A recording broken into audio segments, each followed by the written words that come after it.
Hey, good morning, family. Good morning, God's people.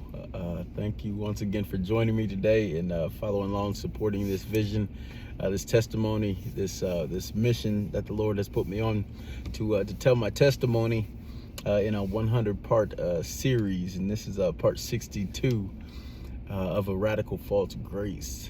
And I'm coming to the end of the darkness, and I'm gonna get to talk about living and walking in the light very shortly, which is I'm excited to do. But I wanted to just discuss kind of my last run, and I had these experiences. Up to this point I had accepted Jesus Christ as my Lord and Savior. I believed on His name, that He is the Son of God, and that is in Him I rely and put my faith and trust in and my hope. And but there's still this disease or this addiction that I suffered from that I just did not have the power to overcome. I had received these encouraging letters from my father and from my daughter pleading with me to quit. And I had made every promise with every good intention to change and do things differently. So I was sincere in what I said, and I remember just coming to this place where I said, you know what, it's over. No more will I live like this and succumb to these vices. And I remember getting out of incarceration, and standing in the parking lot again, and wondering, how in the world am I going to live a life free of drug and alcohol abuse, and thinking I had to white knuckle it and just do it on my own. I didn't know. It's kind of funny to say that I didn't know there was real help out there. I just didn't know.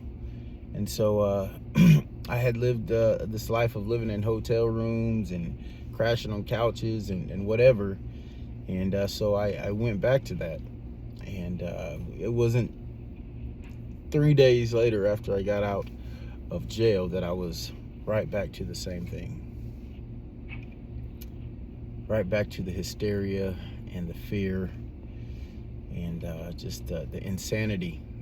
And I remember just sitting outside on this bench and just crying, saying, how did I get here again, when every fiber of my being, everything inside of me wanted to quit, wanted to not pick up, wanted to not use, wanted to walk with the Lord. And I just realized that I didn't have in myself the sufficient power to do it.